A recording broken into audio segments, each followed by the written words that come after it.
నమస్తే. నేను మీ Kalaratna Mallam Ramesh, senior journalist. అమెరికాలో చదువుతున్నటువంటి విద్యార్థులకు స్టూడెంట్ వీసా మీద వెళ్తారు కదా, వారికి ట్రంప్ వల్ల భయభ్రాంతులకు గురి కావాల్సి వస్తుంది. వారికి ఎన్నో ఇబ్బందులు, ఎన్నో ఆటంకాలు ఎదురవుతాయో అనేటువంటి భ్రమలోకి వెళ్ళారు. కొన్ని వాస్తవాలు కూడా ఉండొచ్చు. ఎందుకంటే ట్రంప్ ఏం చేస్తాడంటే తనదైన శైలిలో కొన్ని విధానాలు, నిబంధనలు పెట్టి భయపెడతాడు. కొంతకాలం తర్వాత సర్దుబాటు చేసుకొని తగ్గిపోతాడు. అది మొదటిసారి అలాగే జరిగింది. అందుకే అక్కడ ఓడిపోయాడు. ఓడిపోయిన తర్వాత మళ్ళీ తిరిగి తదుపరి ప్రభుత్వం అంతగా సక్సెస్ కాలేదు కాబట్టి బైడెన్ ప్రభుత్వం మరి తిరిగి మళ్ళీ ఈయన్ని ఎన్నుకున్నారు, ట్రంప్ని. ట్రంప్ ఏంటి, ఎన్నికలకు వెళ్లే ముందు కానీ అధికారంలోకి వచ్చేలా ఒకలాగున్నాడు. అధికారంలోకి వచ్చిన తరువాత తను చేసేటువంటి చిత్ర విచిత్రాలన్నీ కూడా ప్రపంచం మొత్తం ఆశ్చర్యపోతుంది. ఎందుకంటే విదేశాల నుంచి వచ్చేటువంటి ఏదైతే వ్యాపార సంబంధించినటువంటి లావాదేవీలు ఉంటే వాటిపై బాగా పన్నులు పెంచడం, భారీ సుంకాలు పెంచడం, బాగా విపరీతంగా ట్యాక్స్ వేసేటప్పటికి ఏమవుతుందంటే ఈ వ్యాపారం స్తబ్ద ఏర్పడుతుంది. అందుకే ప్రపంచవ్యాప్తంగా మార్కెట్లు పడిపోయాయి, స్టాక్ మార్కెట్లు. అంతటితో కాకుండా మరి చైనాతో ఢీకొనే పరిస్థితి వచ్చింది. చైనా వాళ్ళే ఇంతవరకు స్పందించలేదు. మరి భవిష్యత్తులో స్పందిస్తారేమో తెలియదు. ఏ దేశమైనా సరే అమెరికాకు లొంగి ఉండాలనేది వారి పాలసీ. కాకపోతే అక్కడ వారి ఆర్థిక పరిస్థితి బాగలేదు. దాన్ని పుంజుకునేలా చేయడం కోసం ట్రంప్ రకరకాల ప్రయత్నాలు చేస్తున్న క్రమంలో కొన్ని మైనస్లు ఉంటున్నాయి, ప్లస్ అయితే ఏం కనపడలేదు. కానీ ఆ దేశానికి అనుకూలంగా కూడా ఆదాయం పెంచాలని ఏదో ప్రయత్నాలు చేస్తున్నాడు. కానీ అక్కడ సుంకం పెంచి ఇక్కడ వీళ్ళు కూడా పెంచుతారు కదా, మధ్యలో దేశానికి మధ్యలో గ్యాప్ వస్తుంది. గ్యాప్ వచ్చి అది ఎటు తిరుగుతుందో తెలియదు. అదే క్రమంలో విద్యార్థులకు సంబంధించినటువంటి ఎవరైతే అక్కడ స్టూడెంట్ వీసాపై చదువుకుంటున్నారో వారిపై విపరీతమైన ఆంక్షలు. ఏమాత్రం తేడా చేసినా కూడా తిరిగి పంపించాలి వీసా క్యాన్సిల్ చేసి అనే దృక్పథంతో భయపెడుతున్నాడు. అది మరి లీగల్గా ఎవరైనా కోర్టుకు వెళ్ళి సవాల్ చేస్తారో తెలియదు. ఎందుకంటే వీసా రావడానికి వీటికి సంబంధం అంతగా లేదు. ఉదాహరణకు డ్రైవింగ్ సరిగ్గా చేయకపోయినా, ట్రాఫిక్లో ఏమైనా ప్రాబ్లం తెచ్చినా, లేదా లైసెన్స్ ఉండి ఇండియా లైసెన్స్ ఉండి అక్కడ డ్రైవ్ చేసినా వెంటనే క్యాన్సిల్ చేసి పంపిస్తారు. అవి ఆ నేరాలు అనేవి వ్యక్తిగతంగా పరిమితమైన నేరాలు. దేశ స్థాయిలో వీసా రద్దు చేసేంత స్థాయి నేరాలు కావవి, పొరపాట్లు. బట్ అలా కూడా ఉండకూడదు. ఇక్కడ విద్యార్థుల తల్లిదండ్రులు ఏం చేయాలంటే అన్ని నిబంధనలు తెలుసుకుని ఎప్పటికప్పుడు తమ పిల్లలకు విషయాలు అందజేస్తూ జాగ్రత్తగా ఉండమని చెప్పాలి. ఎందుకు అలా చెప్పాలంటే, నేను అమెరికాలో ఉన్నటువంటి విద్యార్థులు కానీ ఉద్యోగస్తులను యూత్ని ముఖ్యంగా గమనించింది ఏంటంటే, ఇక్కడ న్యూస్ పేపర్లో రాగానే మనం చదువుతాము, కానీ అక్కడ వాళ్ళు చదవరు. వాళ్ళకి అసలు ఇవి తెలియదు. ఏదో ఒక యాక్షన్ తీసుకునేదాకా తెలీదు. కాబట్టి ఇక్కడి నుంచి మనం పత్రికల్లో కానీ మీడియాలో ఎక్కడ చూసి అక్కడున్న పిల్లలకు ఫోన్ చేసి ఇలా ఉన్నాయి, అక్కడ అమెరికాలో నిబంధనలు ఇలా ఉన్నాయి, ట్రంప్ ఇలా చేస్తున్నాడు, జాగ్రత్తగా ఉండండి అంటే మాకేం తెలియదు అంటున్నారు వాళ్ళు. ఉదాహరణకు ఒక న్యూస్ చదివి వినిపిస్తాం మీకు. పత్రికలు,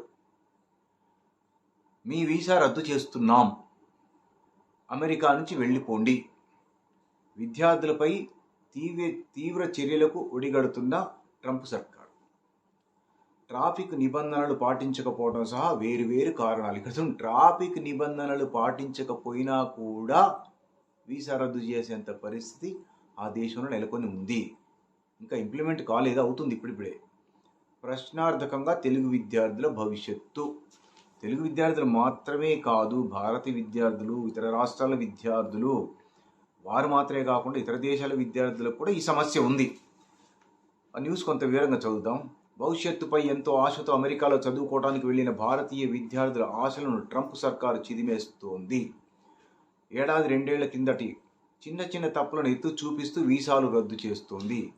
తక్షణం దేశం విడిచి వెళ్ళిపోవాలంటోంది. స్వచ్ఛందంగా వెళ్ళకపోతే బలవంతంగా పంపించాల్సి వస్తుందని హెచ్చరిస్తోంది. నార్త్ ఈస్టర్న్ హ్యాంప్షైర్, విస్కాన్సిన్, మాడిసస్ తదితర విశ్వవిద్యాలయాల్లో చదువుతున్న పలువురు విద్యార్థులకు ఇలాంటి నోటీసులు అందాయి.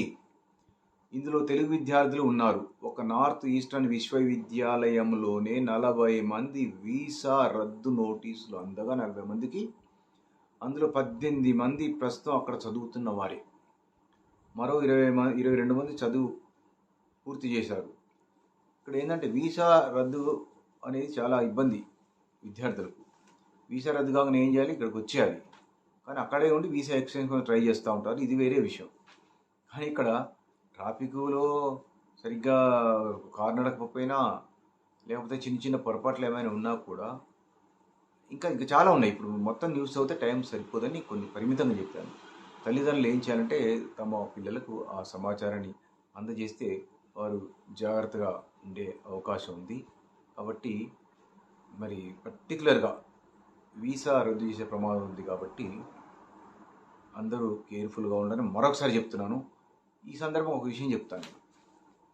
మనం సాధారణంగా విదేశీ మోజుతూ విదేశాలకు వెళ్తాం. అమెరికా కావచ్చు, ఉద్యోగాలు చేయడానికి కొన్ని గల్ఫ్ దేశాలు కావచ్చు. నేను ఒకసారి మలేషియా వెళ్ళి వస్తూ ప్రోగ్రాంకు, మిమిక్రీ వెంట్రిలాకు ప్రోగ్రాంకు నేను వెళ్ళి వస్తూ ఒక కారు ఎక్కాను, రెంట్ కారు ఎక్కిన తర్వాత ఆ కారులో అతను ఓల్డ్ సిటీ పిల్లాడు, ఓల్డ్ సిటీ యువకుడు. అతను అడిగానే పలకరిస్తాను నేను జనరల్గా, ఏం బాబు మరి ఏంటి, ఏం చేస్తుంది, మీ పరిస్థితి ఏంటంటే, మా పరిస్థితి ఏంటి, మీకు ఊరండి అని. ఆ ఓల్డ్ సిటీలో అంతా జనరల్గా ముస్లిం కల్చరల్ ఉంటారు అని చెప్పినప్పుడు, మరి పర్లే గిట్టుబాటు అవుతుంది సార్, కానీ నేను ఇంతకుముందు గతంలో సౌదీలో ఉన్నాను సార్. నేను సౌదీ అనేది ఏదో ఆదాయం వస్తుంది, మా మతానికి సంబంధించిన దేశం కాబట్టి నేను ఎంతో ఆనందంతో వెళ్ళాను. వెళ్ళిన తర్వాత అక్కడికి వెళ్ళాక అర్థమైంది సార్ నాకు ఇండియా యొక్క గొప్పతనం. ఇక్కడ ఉన్నప్పుడు నాకు అర్థం కాలేదు సార్, అక్కడికి వెళ్ళాక అర్థమైంది సార్. పెద్ద శిక్ష, తలెత్తి చూస్తే ప్రమాదం, మిస్అండర్స్టాండింగ్ చేసుకునే ప్రమాదం, వాళ్ళ కోపం వచ్చినా మన కోపం వచ్చినా కూడా మనకే ప్రమాదం. వాళ్ళు ఏమైనా యాక్షన్ తీసుకుంటే మనం ఏం చేయలేము, చిన్న చిన్న వాడికి పెద్ద పెద్ద శిక్షలు. మరి అందుకోసం ఈ క్రమంలో అక్కడికి వెళ్ళిన తర్వాత నాకు పరిస్థితి, భారతదేశం గొప్పతనం అర్థమై తిరిగి నేను ఇండియా వచ్చి ఇప్పుడు నీ ట్యాక్సీ నడుపుకుంటున్నాను సార్ నేను అని చాలా స్పష్టంగా వినయంగా చెప్పాడు ఆ యువకుడు. ఇక్కడ ఎందుకు చెప్తానంటే, విదేశీ మోజుతో వెళ్తాం, అక్కడికి వెళ్ళగానే భారతదేశ గొప్పతనం తెలుస్తుంది. అక్కడికి స్టిక్ చేయగానే ఇక మన దేశం మీద ప్రేమ పెరుగుతుంది.